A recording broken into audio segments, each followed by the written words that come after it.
बिस्मिल्लाहिर्रहमानिर्रहीम। Dear student, welcome. खुश आमदीद कि आज हम काफ़ी दिनों के बाद जो है अगला लेक्चर जो है अब स्टार्ट होने जा रहा है। मैथमेटिक्स 10th क्लास, इसकी एक्सरसाइज 1.3 हमने स्टार्ट की थी पहले। उसके 5 क्वेश्चन हमने कर लिए थे। आज हम छठा क्वेश्चन जो है वो डिस्कस करेंगे। हमारा छठा क्वेश्चन 7वां, 8वां, 9वां ये की टाइप के होंगे। ये छठे को आप समझें, इसी तरीके को आपने फॉलो करते हुए अगला क्वेश्चन भी करना है, उससे अगला भी करना है, उससे नेक्स्ट भी करना है। फिर इसमें जो प्रॉब्लम आएगी वो आप डिस्कस भी करेंगे। तो लेट्स स्टार्ट। ये है 2x² + 1 + 3/2x² + 1 = 4। इसको मैं इक्वेशन नंबर 1 कहता हूँ। आप देखिए डियर स्टूडेंट, हमने इसको सॉल्व करना है, इस इक्वेशन को। सबसे पहले तो अगर देखें तो हम इसके एलसीएम भी ले सकते हैं कि 2x² + 1 एलसीएम ले लिया जाएगा। जब हम एलसीएम लेंगे तो ये दोबारा से जब इसको सॉल्व करेंगे तो ये हमारे पास जो इक्वेशन है ये बाई क्वाड्रेटिक फॉर्म में आ जाएगी, यानी ये हमारे पास क्वाड्रेटिक इक्वेशन नहीं रहेगी। क्योंकि ये हमारा चैप्टर जो है ये क्वाड्रेटिक इक्वेशन के बारे में है। हमने किसी भी तरह से इसको क्वाड्रेटिक इक्वेशन जो है इसको हमने किसी भी तरह से क्वाड्रेटिक इक्वेशन फॉर्म में लेके आना है, और उसके बाद हमने इसके ऊपर ताकि कोई फार्मूला यूज़ कर सकें। तो सबसे पहले जो है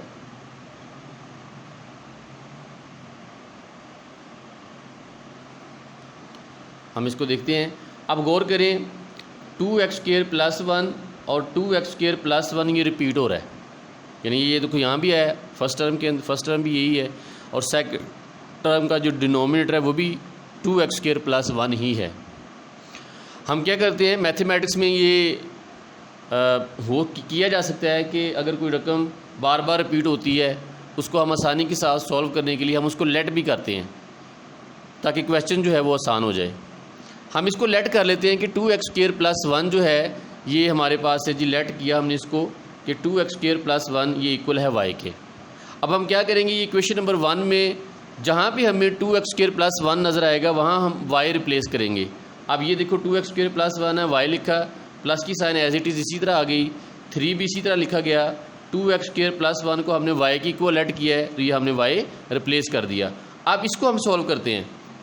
डियर स्टूडेंट आप देखें, अब ये हमारे पास है y + 3/x + 3/y = 4। 4 इधर लेके आएंगे, इधर आके ये माइनस हो जाएगा क्योंकि साइन चेंज किया, = 0।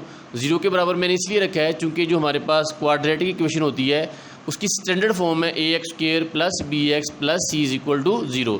यानी इस इक्वेशन को जब भी हमने सॉल्व करना है इसको हमने 0 के इक्वल जो है ना वो पहले रखना है, और उसके बाद हमने इसके ऊपर जो है कोई फार्मूला या जो भी हमारा तरीकाकार है वो हम यूज़ करते हैं। इसलिए 4 इधर लेके आए तो ये माइनस हो गया। अब इन y + 3/y - 4 का एलसीएम लेंगे तीनों टर्म का तो y आ जाएगा। y को y से मल्टीप्लाई किया, y², y से y कट जाएगा 3, ये 4y के साथ मल्टीप्लाई होगा तो 4y। अब ये y जब इधर आएगा, क्योंकि ये इधर डिवाइड हो रहा है, इधर आके 0 के साथ मल्टीप्लाई होगा तो 0 × समथिंग 0 होता है। इसको मैं तरतीब से लिख रहा हूँ, y² - 4y + 3 = 0। अब ये जो इक्वेशन हमारे पास डियर स्टूडेंट बनी, ये हमारे पास क्वाड्रेटिक इक्वेशन है। अब इसके हम फैक्टर बना सकते हैं, फार्मूला लगा सकते हैं, जितने हमने तरीक़ाकार इस पहले डिस्कस किए हैं कोई भी एक तरीका हम इस्तेमाल कर सकते हैं। लेकिन आप इसमें हद्दुल वसा ये कोशिश करें कि इसके फैक्टर बन जाएं। अगर फैक्टर ना बने फिर फार्मूला लगा लें आप, वरना इसके फैक्टर बन रहे हैं 3 1 × 3, ये इसके फैक्टर बन गए, यानी 3 × 1। ये भी माइनस का, ये भी माइनस का लिया क्योंकि -3 -1 -4y भी हो जाएगा, और -+3 को 1 से मल्टीप्लाई करेंगे तो 3 भी हो जाएगा, जैसे कि आपको मैंने पहले लेक्चर्स के अंदर बताया है फैक्टर बनाने का तरीका। अब इस 4y की जगह पे हमने इसके फैक्टर लिखे -3y - y + 3 = 0। अब चूँकि ये 4 टर्म्स हो गई, इसके पेयर बनाएं, ये पहला पेयर बना, ये सेकंड पेयर बना। पहले पेयर से y कॉमन आ गया, यहाँ रह गया y, चूँकि 2 टाइम y है, 1 टाइम कॉमन लिया, 1 टाइम हमारे पास बच गया। ये y कॉमन है, 3 रह गया। इन दोनों से कुछ भी कॉमन नहीं आ रहा है। जब कुछ कॉमन ना आ रहा हो किसी पेयर के साथ तो 1 तो जो है ना फिर कॉमन आता होता है। साइन हमने यही यूज़ करना है जो यहाँ लगा होगा, -1 कॉमन, y ± -3। अब ये वाला पेयर और ये वाला पेयर सेम है, इसका मतलब ये होता है कि हमारे फैक्टर बिल्कुल सही बने हैं। अब y-3 कॉमन लिया, यहाँ पे रह गया y और ये रह गया यहाँ पे 1। अब हर फैक्टर को हमने 0 के बराबर रख के सॉल्व कर देना है। अब देखिए ये पहला फैक्टर है y-3, इसको भी हमने 0 के बराबर रखा चूँकि ये 0 के इक्वल है। इसको सॉल्व किया, y-3 इधर आके हो जाएगा +3। अब ये y की वैल्यू निकल आई है, लेकिन हमारे पास जो रकम है, जो हमारे पास जो इक्वेशन है, उसमें जो वेरिएबल यूज़ किया गया है डियर स्टूडेंट, वो आप गौर करें तो वो x की फॉर्म में है। ये हमारा y जो है इसको हमने लेट किया था हम अपना क्वेश्चन सॉल्व करने के लिए। अब हम क्या करेंगे, इस y की जगह पे इसकी वैल्यू रिप्लेस कर देंगे। ये जो y है इसकी जगह पे इसकी वैल्यू रिप्लेस करेंगे, रिप्लेसिंग वैल्यू ऑफ y। अब देखो ये y की जगह पे इसकी वैल्यू जो है वो जो हमने लेट की थी ऊपर, वो यहाँ पे पुट कर देनी है आपने, यानी रिप्लेस कर देनी है। ये y की वैल्यू थी हमारे पास 2x² + 1, यहाँ पे इसकी जगह पे हमने ये वैल्यू रिप्लेस कर दी है 2x² + 1 = 3। अब इस इक्वेशन को हम सॉल्व करेंगे x के लिए। 2x² इधर ही रहने दिया, +1 इधर आके -1 हो जाएगा, x² इसी तरह रह गया, 3 से 1 निकालना 2, ये 2 इधर मल्टीप्लाई और इधर आके डिवाइड हो गया, 2 को 2 से काट देंगे तो 1 आ जाएगा, तो ये हमारे पास आ जाएगा 1 का अंडर रूट 1 होता है। ये स्क्वायर रूट से कट गया x, तो ये x की हमारे पास फर्स्ट वैल्यू निकल आई +-1। इसी तरह जो हमारा सेकंड फैक्टर था y-1, ये भी 0 के इक्वल है, इसको भी हमने 0 के इक्वल रखा और ये आ गया y-1 = 0, y = 1। अब इस y की जगह पे ये वैल्यू दोबारा से हमने रिप्लेस कर देनी है यहाँ पे, तो ये वैल्यू दोबारा यहाँ पे रिप्लेस हो जाएगी, रिप्लेसिंग वैल्यू ऑफ y। तो ये है 2x² + 1, ये 1 इसी तरह।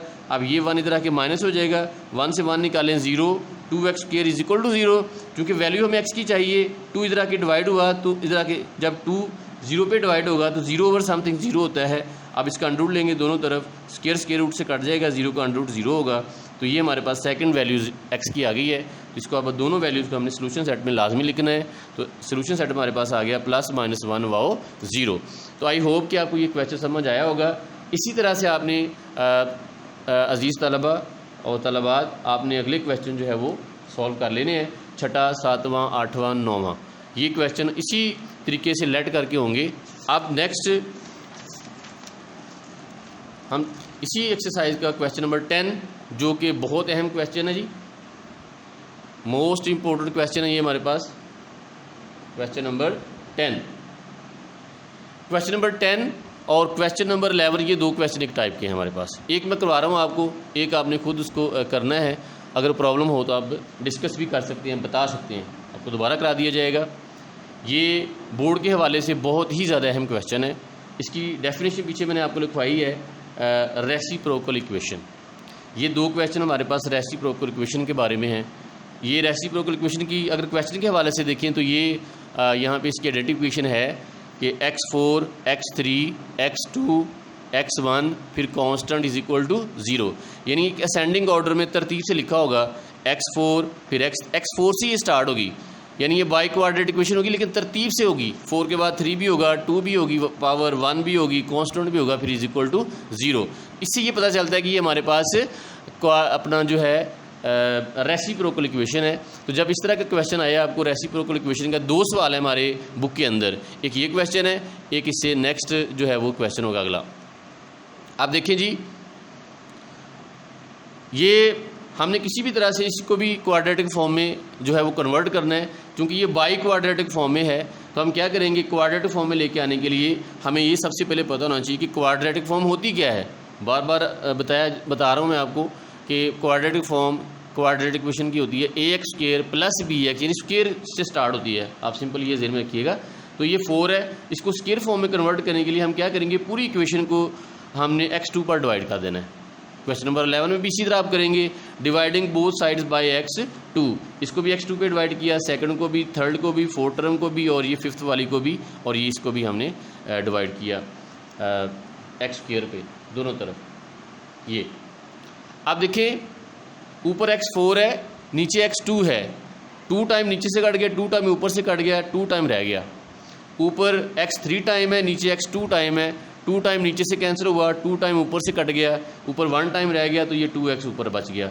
x2 ऊपर है, x2 ही नीचे है, ये दोनों कैंसिल हो गए हमारे पास, ये कांस्टेंट टर्म रहेगी सिर्फ, ये ऊपर x1 है, नीचे x2 है, 1 टाइम x ऊपर से कट गया, 1 टाइम x नीचे से कट गया, ऊपर सिर्फ 2 रह गया, नीचे x 1 टाइम रह गया, प्लस ये इसी तरह आ जाएगा 1/x², और 0/x² मतलब 0 समथिंग इज इक्वल टू 0।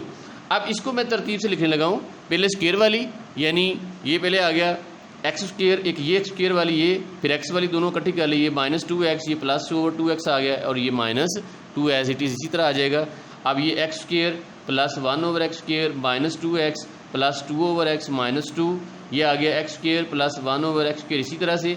अब ये दोनों जो टर्म्स हैं x वाली हैं, हम इसे बोलेंगे ये लाइक टर्म है, इसके अंदर से आपने 2 कॉमन लिया, 2 जब कॉमन लिया बाहर माइनस भी अंदर वाला साइन भी चेंज हो जाना है, ये रह गया x, ये माइनस हो गया क्योंकि बाहर माइनस है, प्लस माइनस माइनस हो जाएगी, x हमने कॉमन लिया तो 1/2 कॉमन लिया सॉरी, तो हमारे पास बचा 1/x, ये -2 इज इक्वल टू 0। अब ये जो डियर स्टूडेंट, ये हमारे पास जो इक्वेशन बन गई है, इसको आप गौर से देखें, और अगर आप माजी में जाएँ, आप पिछली क्लास में 9th क्लास में हमने चैप्टर 1 पढ़ा है, चैप्टर नंबर 6, उसकी जो लास्ट वाली एक्सरसाइज थी हमारे पास गालिबन 6.3 थी, उसमें हमारे पास ये क्वेश्चन थे, ये वाली इस तरह की क्वेश्चन थी जिसमें हमने स्क्वायर रूट फाइंड किया। अब ये सवाल वही बन गया जो आपने 9th क्लास में भी किया हुआ है। यहाँ वहाँ पे 2 एग्जाम्पल थी हमारे पास, एक एग्जाम्पल थी, 2 एक्सरसाइज के क्वेश्चन थे, और एक रिव्यू था हमारे पास, रिव्यू वाली एक्सरसाइज में क्वेश्चन था, यानी 4 क्वेश्चन हमने इस तरह के डिस्कस पहले कर लिए। अब ये वही क्वेश्चन है जो 9th में आपने पढ़ा है। अब क्या करेंगे बेटा जी, इसको हम इसको लेट करके जो है ना वो सॉल्व कर लेंगे, क्योंकि और कोई ना इसके तो फैक्टर बन रहे हैं ना स्क्वायर कंप्लीट हो रहा है, तो हम इसको लेट करने के तरीके से कर लेंगे। हमने लेट करनी छोटी टर्म, यानी ये वाली x - 1/x is equal to y। अब ये y तो यहाँ पे रिप्लेस हो जाना है यहाँ पे, अब इसकी वैल्यू हमारे पास नहीं है, तो अगर गौर करें तो इसी इक्वेशन को अगर आप इसका स्क्वायर ले लें, स्क्वेयरिंग बोथ साइड, तो हमारे पास x² प्लस 1/x² की वैल्यू भी निकल आएगी। अब इसका हमने स्क्वायर लिया तो अकॉर्डिंग टू फार्मूला ओपन किया, square of first term plus square of second term -2 फार्मूले का, और ये आ गया y²। अब इसी तरह x² प्लस 1/x² y2 -2 इधर आके +2 हो जाएगा। अब गौर करें तो हमारे पास x² प्लस 1/x² की ये वैल्यू भी आ गई है, हम इसकी जगह पे ये वैल्यू रिप्लेस कर सकते हैं y2 + 2। अब ये जो इक्वेशन नंबर 2 जिसको मैंने कहा है, ये 2 इम्प्लाइज दैट, मतलब है कि जहाँ पे नज़र आएगा x² प्लस 1/x², वहाँ पे ये वैल्यू रिप्लेस हो जाएगी, और जहाँ पे नज़र आएगा x - 1/x, वहाँ पे ये वैल्यू रिप्लेस हो जाएगी। अब ये वैल्यू मैं रिप्लेस करने जा रहा हूँ, x² प्लस 1/x², इसकी वैल्यू हमने अभी ये निकाली है, तो उसकी जगह पे ये पुट कर दी y2 + 2 माइनस ये 2, इसी तरह x - 1/x को हमने y की को लेट किया तो y लिख दिया, और ये -2 एज इट इज़ इसी तरह आ जाएगा, इक्वल साइन भी ऐसे आ गया, और ये 0 भी इसी तरह से आ गया। अब देखो -2 + 2 से कट जाएगा, ये हमारे पास बचता है y2 - 2y is equal to 0। इन दोनों से y कॉमन आ रहा है, y कॉमन लिया, यहाँ पे y2 था, y 1 टाइम हमारे पास बचता है, माइनस की साइन इसी तरह से, y हमने कॉमन लिया 2 रह गया इज इक्वल टू 0। अब y भी 0 के बराबर रखोगे, y - 2 भी 0 के बराबर रखोगे, और इसको हम सॉल्व करेंगे, y इज इक्वल टू 0। अब इस y की जगह पे हमने इसकी जो लेट की हुई वैल्यू वो रिप्लेस करनी है, क्योंकि आंसर हमने x की फॉर्म में देना है, हमारी रकम जो है वो x की फॉर्म में है। तो रिप्लेसिंग वैल्यू ऑफ y, ये y की वैल्यू हमने रिप्लेस कर दी, y की वैल्यू हमारे पास है जी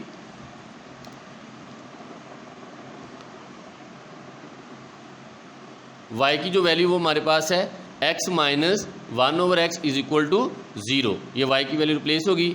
अब इसका एलसीएम लेंगे, जब एलसीएम लिया तो x एलसीएम आ गया, x को x के साथ मल्टीप्लाई करो, x² x के साथ x टर्मिनेट हो गया यानी ख़त्म हो गया, तो 1 रह गया इज इक्वल टू 0। अब x जब इधर आएगा, इधर आके ये 0 के नीचे डिवाइड हो जाएगा, तो 0/समथिंग 0 हमारे पास बचता है सिर्फ x² - 1 इज इक्वल टू 0। इस इक्वेशन को हमने x के लिए सॉल्व करना है, पहले 1 इधर ले आएंगे, ये x² - 1 इधर आके +1 हो जाएगा। अब दोनों तरफ हमने इसका अंडर रूट लिया, तो स्क्वायर रूट से कट गया, x रह गया, और ये +-1 आंसर आ गया हमारे पास। अब जो अगला हमारे पास फैक्टर था y - 2, उसको भी 0 के बराबर रखा, और ये y is equal to 2 value निकाली, और replacing the value of y, वो हमने y की जगह पे ये वैल्यू जो है ना पीछे लेट की थी वो हमने पुट कर दी जैसे ऊपर की थी। इसका भी एलसीएम x आ गया, इसका भी जो है ना x एलसीएम आ जाता है, तो x² आ जाएगा, x के साथ x टर्मिनेट हो गया, तो आ गया 1, और ये 2 इसी तरह से। अब x इधर आके 2 के साथ मल्टीप्लाई होगा, चूँकि डिवाइड हो रहा है, तो आ गया 2x, और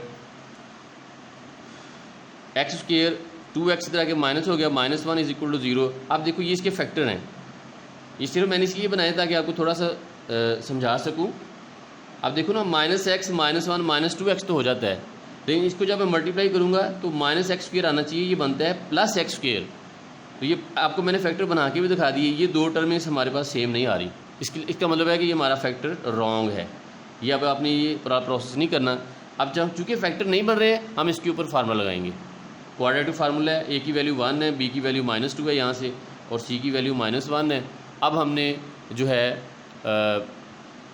फार्मूला यूज़ करना है जी, using quadratic formula -b + -b² -4ac √/2a।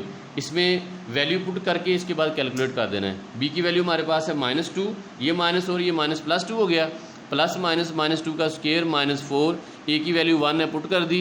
इसी तरह c की वैल्यू -1 है, वो भी पुट कर दी, /2 a की वैल्यू 1। ये इसी तरह आ गया 2 +- और ये स्क्वायर हमेशा पॉजिटिव होता है, -2 का स्क्वायर 4 आ जाएगा, -+4 1 टाइम 4 /2 1 टाइम 2 आ गया।